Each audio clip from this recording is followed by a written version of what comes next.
मेरा हृदय पीड़ा से भरा हुआ है, क्रोध से भरा हुआ है। मणिपुर की जो घटना सामने आई है, किसी भी सभ्य समाज के लिए ये शर्मसार करने वाली घटना है। पाप करने वाले, गुनाह करने वाले कितने हैं, कौन है, वो अपनी जगह पे है, लेकिन बेइज्जती पूरे देश की हो रही है। 140 करोड़ देशवासियों को शर्मसार होना पड़ रहा है। मैं सभी मुख्यमंत्रियों से आग्रह करता हूं कि वे अपने राज्य में कानून व्यवस्था को और मजबूत करें, खास करके हमारी माताओं बहनों की रक्षा के लिए कठोर से कठोर कदम उठाएं।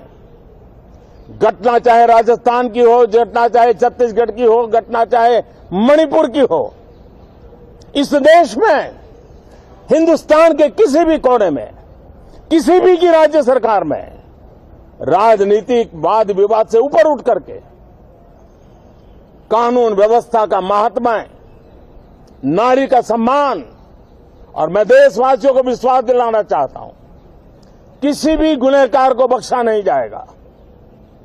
कानून अपनी पूरी शक्ति से, पूरी सख्ती से एक के बाद एक कदम उठाएगा। मणिपुर की इन बेटियों के साथ जो हुआ है, इसको कभी माफ नहीं किया जा सकता है। बहुत बहुत धन्यवाद दोस्तों। आज मैं बोल नहीं पा रही। ऐसा नहीं है कि मेरे कंठ में आवाज़ नहीं है, ये भी नहीं है कि मैं बोलना कहना भूल गई हूँ। कहना तो चाहती हूँ, लेकिन ना कहने के पीछे की कई वजह हैं। मेरी आवाज़ में आ रही वो नमी है जो कितनी ही आंखों से आंसू बनकर बह रही है। एक चीत्कार है जो मेरी आवाज़ को रोक रही है। वजह आप जानते हैं, नहीं जानते तो मालूम होनी चाहिए। इस दर्द का एहसास आपको भी होना चाहिए।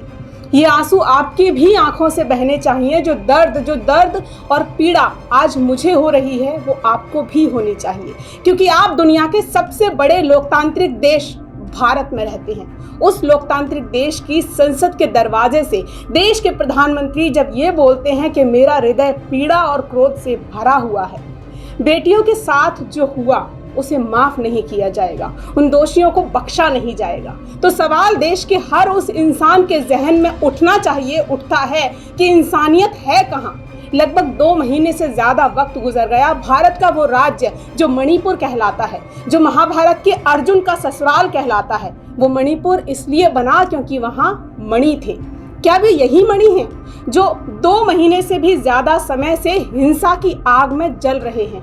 मणिपुर झुलस रहा है, और आज जो तस्वीर वहाँ से सामने आई है, वो दुनिया में विश्व गुरु माने जाने वाले भारत को किस पटल पर रखती है। क्यों हम इस बेहद शर्मनाक तस्वीर को देखकर झल्ला नहीं जाते? क्यों हर बार सियासत और बस सियासत होती है? क्यों किसी को शर्म नहीं आती? अब तक मणिपुर की इस हिंसा में 150 से ज़्यादा जानें जा चुकी हैं।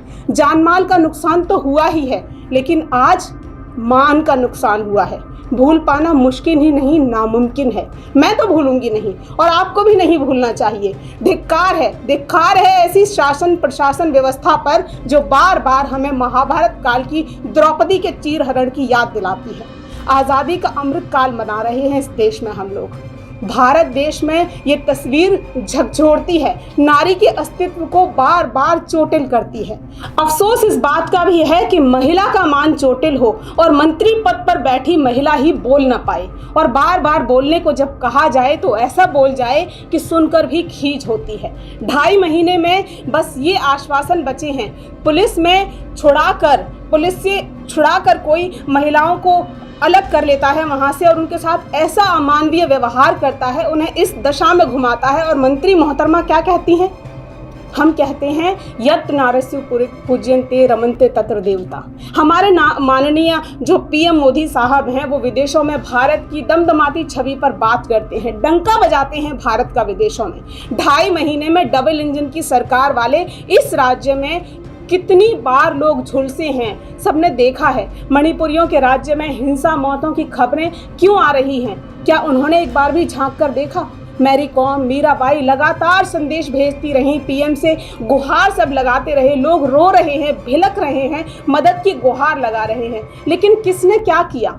आज सब ट्विटर की दीवारों पर शर्मिंदा हो रहे हैं, लेकिन मेन स्ट्रीम मीडिया खबरों में जलते हुए जो मणिपुर था उसे कभी उन्होंने नहीं दिखाया, उस पर बात कहते किसी से नहीं बनी। जब देश का एक ऐसा राज्य 2 महीने से सामुदायिक हिंसा में झुलस रहा है, तब टीवी स्क्रीन पर विदेशों में डंका बजाते पीएम मोदी साहब हर तरफ छाए दिखे। किसी से मणिपुर हिंसा पर कुछ कहते नहीं बना, न सत्ता से न प्रशासन से कोई जवाब बना। क्यों? इंतजार था ऐसी तस्वीरों का, कुछ आए तो बोले, और बोले भी तो क्या बोले? सीधे सीधे पीएम साहब तो अब भी ना बोल पाए। आज आपका मन भी क्रोध से भरा है। 2 महीने का लंबा वक्त गुजर चुका है, कुछ क्यों नहीं किया? क्यों नहीं बोले तब जब वहां से हिंसा की तस्वीरें आ रही थी कि हिंसा बंगाल में हो तो भी हिंसा है, मणिपुर में हो तो भी वो हिंसा ही है? क्यों दोनों तरफ जान ही जा रही हैं? हिंसा जो बंगाल में है वो भी हिंसा है, वहाँ भी लोग मर रहे हैं, लेकिन जो मणिपुर में है वो भी हिंसा है, फिर चाहे वो सामुदायिक ही क्यों ना हो। और मणिपुर की हिंसा तो बंगाल की हिंसा से भी बहुत आगे निकल चुकी है। क्यों? क्योंकि यहाँ तो मान ही चला गया, जिसके लिए नारी जान तक देने को तैयार हो जाती है। अब तो कुछ कीजिए, या अब भी सिर्फ आश्वासन ही बचा है कि कार्रवाई होगी। ये तस्वीरें हमें शर्मसार करती हैं। आज दुख होता है इन तस्वीरों को देखकर कि हमारे देश के वो प्रधानमंत्री मोदी जो विदेशों में हमारे देश की तारीफों का डंका बजाते हैं, भारत विश्व गुरु बनने चला है, हम विकसित देशों की भीड़ में जा पहुँचे हैं, हम विकास की राह पर अग्रसर हैं। अरे कैसा विकास, जब हम यही नहीं जानते कि नारी की जो इज्जत होती है, जो आबरू होती है, वो क्या होती है। हम अपनी संस्कृति सभ्यताओं का डंका विदेशों में बजाते हैं, लेकिन क्या हम भारतीय ही खुद ये सीख पाए हैं कि नारी जिस देश में पूजी जाती थी, आज उस देश में नारी की स्थिति क्या हो गई है कि वो हिंसाओं का इस तरीके से शिकार हो रही है कि शब्द नहीं बनते। आप इस मुद्दे पर क्या सोचते हैं? कमेंट बॉक्स में कमेंट जरूर कीजिएगा। नमस्कार। हमारे साथ जुड़े रहने के लिए देखते रहिए देश रोजाना का यूट्यूब चैनल सब्सक्राइब कीजिए। साथ ही देश रोजाना की खबरें सबसे पहले देखने के लिए प्रेस कीजिए बेल आइकन।